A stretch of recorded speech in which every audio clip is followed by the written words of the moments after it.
So you're welcome again. And this is still Mr. Chris with you. I teach economics and business and accounting for the IGCSE and the A levels.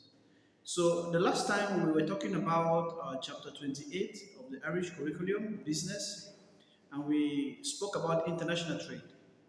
We saw the definition. We said it's a difference, the exchange of goods and services between countries. So we were able to bring out the definition of the visible and invisible trade. We said visible trade is when there is exchange of goods, physical goods between countries, while invisible trade is the exchange of services between countries. And we differentiated both between visible import and export and invisible import and export. So we're able to define import and export. We said export is when goods are sold from one country to another country, while import is when goods leave other countries into a particular country. We went as far as saying how important international trade is to businesses, to individuals, and to the economy. And we also spoke about the balance of trade, which we said is the difference between the import and export of physical goods. We also spoke about the balance of payment, which we said is the difference between the exchange of services between countries. And we said balance of trade or balance of payment can be deficit and can be surplus. We said it's a deficit if the imports are more than the exports, and it is surplus if the export are more than the import. So we saw. So today we are going to continue with the definition of basic terms or concepts in international trade, and we are going to see how international trade has impacted globalization or has been an impact on globalization, and how also the development of technology has also been a major impact on the growth of international trade. So today we are going to see what they call free trade. What is free trade? Free trade is when there is a free movement or there is free movement of goods and services between countries without barriers. There is also what they call trade blocks. Trade blocks are when countries, a number of countries decide to come together for the free circulation of goods only within those countries. Example of trade blocks in the world are the European Union, the BRICS. Those are examples of trade blocks. A number of countries agree to come together to trade freely amongst themselves. So in these trade blocks, if you want to become a member of a trade bloc, you need to officially apply, and your application needs to officially undergo scrutiny before it is approved for you to become a member of a trade bloc. Then there's also what they call trade protectionism or barriers to trade or trade barriers. These are the measures taken by the government to either limit or stop the movement of goods and services into and out of the country. These are measures taken by the government to limit or to stop the movement of goods and services in and out of the country.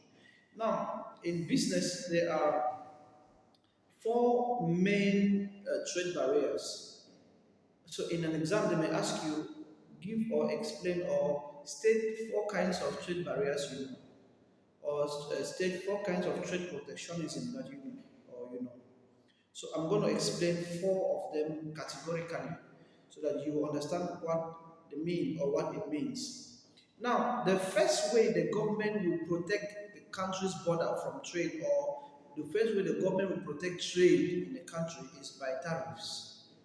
What are tariffs? Tariffs are taxes imposed on imported goods and services into the country. And most of the times, those taxes, when they are high, they will stop businesses from bringing goods into that country. So tariffs are the first way the government will use to block or to make sure that most companies or most businesses don't extend their supply of their products into particular countries.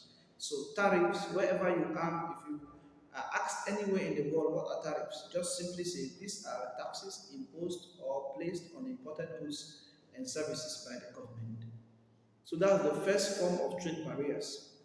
The second form of trade barrier is what they call quotas. Quotas is when the government limits the quantity of goods imported into a particular country. For example, the government may say the importation of Pepsi into a particular country, maybe it shouldn't pass 1 ton or shouldn't be more than 1 ton. So it means if the company or if the distributors of Pepsi are taking this product into that particular country, the supply must not be more than 1 ton. Why? Because officially the government has reduced the quantity that must be supplied in that country. And most of the times, the government used to do so because it needs to encourage home industries producing that same product or producing similar product. The government needs to do so in order for home industries not to meet with stiff competition from foreign businesses. Then the third way the government can control trade in the country is by placing embargoes. What are embargoes? Embargoes are complete ban of certain products from entering the country. There are some products you cannot take to some countries because they officially place a ban on them. So then the last is administrative or bureaucratic procedures. Administrative or bureaucratic procedure means the government will make lengthy the process of import. Maybe you need many documents. So such processes, most business wouldn't like to go through those bureaucratic procedures. So it will limit their influence or the supply or the import of goods into certain countries. So we have seen tariffs, we have seen quotas, we have seen embargoes, and we have seen administrative procedures or bureaucratic procedures. Those are the four major ways the government can restrict or can block or can limit trade into their country. Then the last part of international trade is talking about the impact of international trade on globalization. How has international trade encouraged globalization around the globe?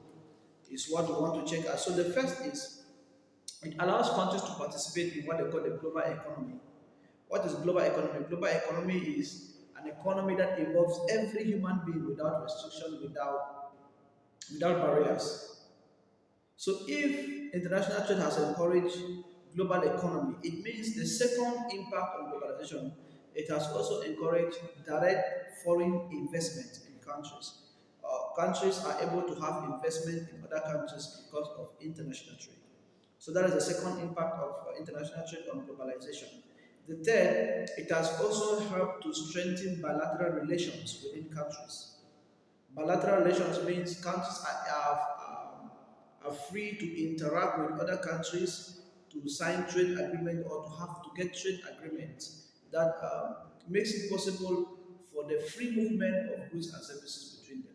So it strengthens bilateral relations. It makes the relationship between countries to be strong.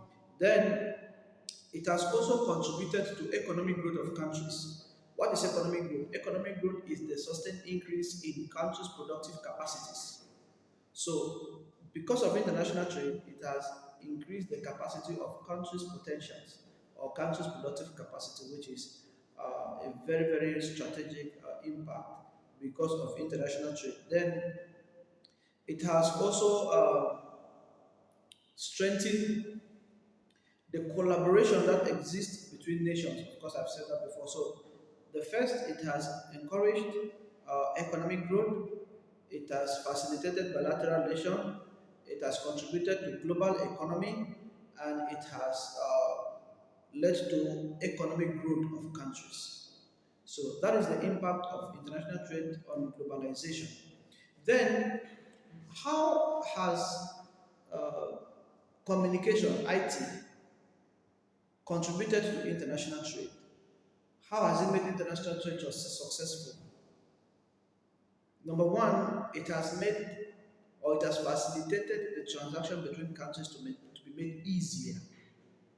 Number two, it has improved communication between countries.